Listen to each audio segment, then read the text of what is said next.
Hi friends, welcome back to my channel. So ಇವತ್ತಿನ ಈ ಒಂದು ವಿಡಿಯೋದಲ್ಲಿ ನಾವು ನೋಡ್ತಾ ಇದ್ದೀವಿ ಮಿಡ್ ವೀಕ್ ಎಲಿಮಿನೇಷನಲ್ಲಿ ಈ ಒಂದು ಎಲಿಮಿನೇಷನ್ ಟಾಸ್ಕಲ್ಲಿ ಯಾರು ಸೇಫ್ ಆಗಿದ್ದಾರೆ ಮತ್ತು ಮಿಡ್ ವೀಕ್ ಎಲಿಮಿನೇಷನ್ಗೆ ಏನೋ ಕೊಟ್ಟಂಥ ಟಾಸ್ಕ್ಗಳಿದಾವಲ್ವ, ಚಟುವಟಿಕೆಗಳಿದಾವಲ್ವ ಸೊ ಅದರಲ್ಲಿ ಯಾರು ವಿನ್ ಆಗಿ ತಮ್ಮ ಸ್ಥಾನವನ್ನು ಸೇಫಾಗಿ ಮಾಡ್ಕೊಂಡಿದ್ದಾರೆ ಅಂತ ಹೇಳಿಬಿಟ್ಟು ನೋಡೋಣ.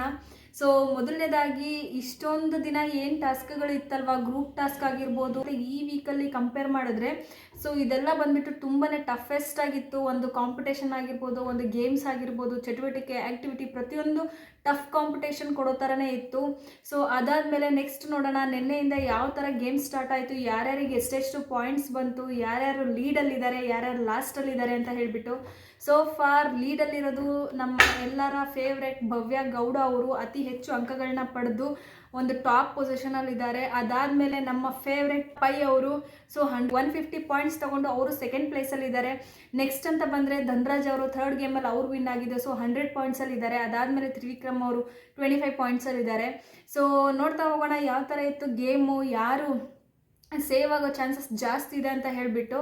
ಸೊ ಮೊದಲನೇದಾಗಿ ನೋಡ್ತಾ ಹೋದರೆ ಫಸ್ಟ್ ಗೇಮಲ್ಲಿ ರೌಂಡಲ್ಲಿ ಬಂದುಬಿಟ್ಟು ಎಲ್ಲರೂ ಸೇರ್ಕೊಂಡು ಗೌತಮಿ ಅವ್ರನ್ನ ಟಾರ್ಗೆಟ್ ಮಾಡಿ ಅವ್ರನ್ನ ಸೋಲಿಸ್ತಾರೆ. ಸೊ ಅದಾದ ಮೇಲೆ ನೆಕ್ಸ್ಟು ರಜತ್ ಅವ್ರು ಉಳ್ಕೊತಾರೆ, ಮತ್ತು ಭವ್ಯ ಅವ್ರು ಉಳ್ಕೊತಾರೆ, ಮೋಕ್ಷಿತಾ ಅವ್ರು ಉಳ್ಕೊತಾರೆ. ಈ ಮೂವರಲ್ಲಿ ಅತಿ ಹೆಚ್ಚು ಬಾಸ್ಕೆಟ್ಗೆ ಮರದ ವುಡ್ ಪೀಸ್ಗಳನ್ನ ಹಾಕೋದು ಬಂದುಬಿಟ್ಟು ರಜತ್ ಅವ್ರ ಬಾಸ್ಕೆಟಿಗೆ ಹಾಕ್ತಾರೆ. ಸೊ ರಜತ್ ಕೂಡ ಔಟ್ ಆಗ್ತಾರೆ. ನೆಕ್ಸ್ಟ್ ಬಂದುಬಿಟ್ಟು ಇನ್ನು ಮೋಕ್ಷಿತಾ ಮತ್ತು ಭವ್ಯಗೌಡ ಅವರು ಉಳಿದಿರ್ತಾರೆ. ಸೊ ಅವರಿಬ್ಬರಲ್ಲಿ ಟೈ ಆಗಿ ಮತ್ತೊಂದು ರೌಂಡನ್ನು ಆಡಿಸ್ತಾರೆ ಬಿಗ್ ಬಾಸ್ ಅವರು. ಸೊ ಅದರಲ್ಲಿ ಬಂದುಬಿಟ್ಟು ಮೋಕ್ಷಿತಾ ಅವರು ಫಸ್ಟ್ ಒಂದು ಸರಣಿ ಟಾಸ್ಕಲ್ಲಿ ವಿನ್ ಆಗ್ತಾರೆ. ಸೊ ಅವ್ರು ವಿನ್ ಆಗಿ ನೆಕ್ಸ್ಟ್ 3 ಜನನ ಸೆಲೆಕ್ಟ್ ಮಾಡ್ತಾರೆ. ಅದು ಯಾರ್ಯಾರು ಅಂತ ಹೇಳಿದ್ರೆ ಧನರಾಜ್ ಭವ್ಯ ಗೌಡ ಅವ್ರನ್ನ ಸೆಲೆಕ್ಟ್ ಮಾಡ್ತಾರೆ, ನೆಕ್ಸ್ಟ್ ಮಂಜು ಅವ್ರನ್ನ ಸೆಲೆಕ್ಟ್ ಮಾಡ್ತಾರೆ. ಅದು ಒಂದು ಪುರಿ ಟಾಸ್ಕ್ ಆಗಿರುತ್ತೆ.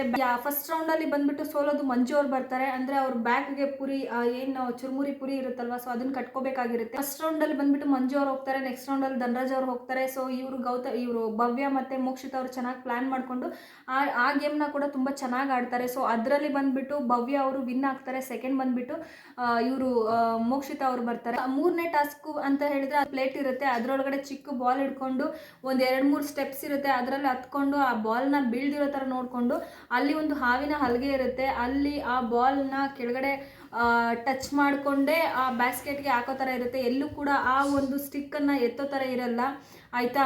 ಸೊ ಈ ಒಂದು ಟಾಸ್ಕಲ್ಲಿ ಅಗೇನ್ ಫಸ್ಟ್ ಬಂದುಬಿಟ್ಟು ಧನರಾಜ್ ಅವ್ರು ಬರ್ತಾರೆ, ಹಾಗೆ 100 ಪಾಯಿಂಟ್ಸ್ಗಳನ್ನ ತೊಗೊಳ್ತಾರೆ. ಸೆಕೆಂಡ್ ಬಂದುಬಿಟ್ಟು ಇವರು ಭವ್ಯ ಅವ್ರು ತೊಗೊಳ್ತಾರೆ. ಥರ್ಡ್ ಬಂದುಬಿಟ್ಟು ತ್ರಿವಿಕ್ರಮ್ ಅವ್ರು ತೊಗೊಳ್ತಾರೆ. ಫೋರ್ತ್ ಬಂದುಬಿಟ್ಟು ಇವರು ಮೋಕ್ಷಿತ್ ಅವರು, ಬಟ್ ಅವ್ರಿಗೆ ಯಾವುದೇ ಅಂಕಗಳಿರಲ್ಲ.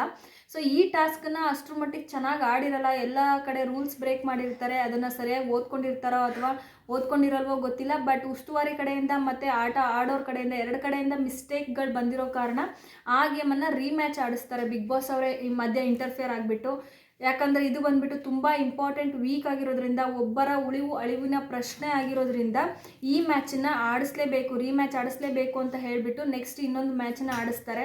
ಸೊ ಇದರಲ್ಲಿ ಬಂದುಬಿಟ್ಟು ಅಗೇನ್ ಹೇಳ್ದಂಗೆ ಧನರಾಜ್ ಅವರು 100 ಪಾಯಿಂಟ್ಸ್ನ ತೊಗೊಂಡು ಇವರು ಲೀಡಲ್ಲಿ ಇರ್ತಾರೆ. ಸೊ ಒಟ್ಟು ಓವರ್ ಆಲ್ ಒಂದು ಸ್ಕೋರ್ ಅಂತ ಕನ್ಸಿಡರ್ ಮಾಡಿದಾಗ ಭವ್ಯ ಅವ್ರಿಗೆ ಸದ್ಯಕ್ಕೆ ಸಿಕ್ಕಿರೋ ಪಾಯಿಂಟ್ಸ್ ಬಂದುಬಿಟ್ಟು ಇವರು 200 ಪಾಯಿಂಟ್ಸಲ್ಲಿ ಇರ್ತಾರೆ.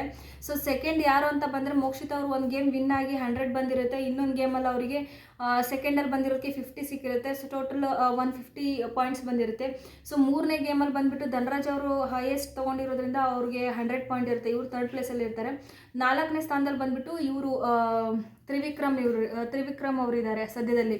ಸೊ ಪಾಯಿಂಟ್ಸ್ಗಳೇ ಹೊಂದಿರದ ಒಂದು ಕಂಟೆಸ್ಟೆಂಟ್ ಯಾರು ಅಂತ ಹೇಳಿದ್ರೆ ಮಂಜು ಅವರು ಇರ್ತಾರೆ, ಗೌತಮಿ ಅವರು ಇರ್ತಾರೆ, ಹಾಗೆ ರಜತ್ ಅವರು ಇರ್ತಾರೆ. ಸೊ ಈ 3 ಕಂಟೆಸ್ಟೆಂಟ್ಗಳು ಯಾವುದೇ ರೀತಿಯ ಪಾಯಿಂಟ್ಸ್ಗಳನ್ನ ಹೊಂದಿರಲ್ಲ. ಯಾಕೆ ಅಂತ ಹೇಳಿದ್ರೆ ಇವ್ರಿಗೆ ಯಾವುದೇ ಆಟದಲ್ಲಿ ಆಡೋವಂಥ ಅವಕಾಶ ಸಿಕ್ಕಿರಲ್ಲ. ಮೊದಲನೇ ಗೇಮಲ್ಲಿ ಸಿಕ್ಕಿರುತ್ತೆ ರಜತ್ ಅವ್ರಿಗೆ, ಬಟ್ ಸೋತಿರ್ತಾರೆ. 2ನೇ ಗೇಮಲ್ಲಿ ಮಂಜು ಅವ್ರಿಗೆ ಸಿಕ್ಕಿರುತ್ತೆ, ಅಗೇನ್ ಅವರು ಕೂಡ ಸೋತಿರ್ತಾರೆ.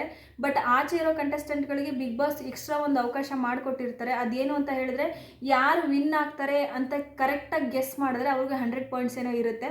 ಸೊ ಯಾರ್ಯಾರು ಗೆಸ್ ಮಾಡ್ತಾರೆ ಎಲ್ಲ ರಾಂಗ್ ಆಗಿರುತ್ತೆ, ಹಾಗಾಗಿ ಯಾರಿಗೂ ಆಚೆ ಇರೋರಿಗೆ ಯಾವ ಪಾಯಿಂಟ್ಸು ಸಿಗಲ್ಲ ರಾಂಗ್ ಗೆಸ್ಸಿಂದ. ಸೊ ಇದಿಷ್ಟಾಗಿರುತ್ತೆ. ನೋಡಿದ್ರಲ್ವ ಫ್ರೆಂಡ್ಸ್, ಈ ಒಂದು ಫಸ್ಟ್ ಡೇ ಏನು ಟಾಸ್ಕ್ ಇರುತ್ತಲ್ವ ಅದರಲ್ಲಿ ಲೀಡಲ್ಲಿ ಇರೋದು ಬಂದುಬಿಟ್ಟು ಭವ್ಯ ಅವರು, ನೆಕ್ಸ್ಟ್ ಇರೋದು ಮೋಕ್ಷಿತಾ ಅವರು, ಥರ್ಡ್ ಇರೋದು ಧನರಾಜು. ಅಕಸ್ಮಾತ್ ಇವತ್ತು ಆಡೋ ಗೇಮ್ಸಲ್ಲಿ ಏನಾದರೂ ಭವ್ಯ ಅವ್ರನ್ನ ಯಾರಾದರೂ ಚೂಸ್ ಮಾಡಿ ಅವರೇನಾದರೂ ಗೆದ್ದರೆ ಅವರೇ ಫಸ್ಟ್ ಸೇಫ್ ಆಗ್ತಾರೆ. ಮೋಕ್ಷಿತಾ ಅವ್ರನ್ನ ತೊಗೊಂಡ್ರೆ ಅವರು ನೆಕ್ಸ್ಟ್ ಸೇಫ್ ಆಗ್ಬೋದು, ಯಾಕಂದರೆ ಕಾಂಪೀಟ್ ಕೊಡ್ಬೋದು. ಅಕಸ್ಮಾತ್ ನೆಕ್ಸ್ಟು ಆಡೋ ಗೇಮಲ್ಲಿ ಅವರೇ ಫಸ್ಟ್ ಬಂದರೆ ಅವರೇ ಲೀಡಲ್ಲಿ ಹೋಗ್ಬೋದು. ಸೊ ಇಲ್ಲಿ ಕಾಂಪಿಟೇಷನ್ ಅಂತ ಬಂದರೆ ಭವ್ಯ ಮತ್ತು ಮೋಕ್ಷಿತಾ ಅವರ ಸ್ಕೋರ್ ಕಾರ್ಡಲ್ಲಿದೆ ಹೊರತು ಬೇರೆ ಯಾವ ಕಂಟೆಸ್ಟೆಂಟಲ್ಲಿ ಇಲ್ಲ, ಯಾಕಂದರೆ ಅವರೆಲ್ಲ ತುಂಬ ಕಡಿಮೆ ಅಂಕಗಳನ್ನ ಹೊಂದಿದ್ದಾರೆ. ಸೊ ಇವರಿಬ್ಬರ ಮಧ್ಯೆ ಮಿಡ್ ವೀಕ್ ಎಲಿಮಿನೇಷನಿಂದ ಸೇವ್ ಆಗೋ ಒಂದು ಕಂಟೆಸ್ಟೆಂಟ್ ಯಾರಾದರೂ ಇವರಿಬ್ಬರ ಮಧ್ಯೆ ಇರ್ಬೋದು. ಸೊ ಇದಿಷ್ಟಾಗಿತ್ತು ಇವತ್ತಿನ ಮಿಡ್ ವೀಕ್ ಎಲಿಮಿನೇಷನಲ್ಲಿ ಯಾರು ಸೇಫ್ ಆಗ್ತಾರೆ ಅನ್ನೋ ವಿಡಿಯೋ. ಸೊ ನಿಮಗೆಲ್ಲ ಇಷ್ಟ ಆಗಿದ್ದರೆ ಲೈಕ್ ಮಾಡಿ, ಶೇರ್ ಮಾಡಿ, ಸಬ್ಸ್ಕ್ರೈಬ್ ಮಾಡಿ. ನಾನು ನಿಮಗೆ ಸಿಗ್ತೀನಿ ಮತ್ತೊಂದು ನೆಕ್ಸ್ಟ್ ವಿಡಿಯೋ ಅಪ್ಡೇಟ್ ಮುಖಾಂತರ. ಸೊ ಐ ಹೋಪ್ ಎಲ್ರಿಗೂ ಈ ವಿಡಿಯೋ ಇಷ್ಟ ಆಗಿದೆ ಅಂತ ಅಂದ್ಕೊಳ್ತೀನಿ. So thank you.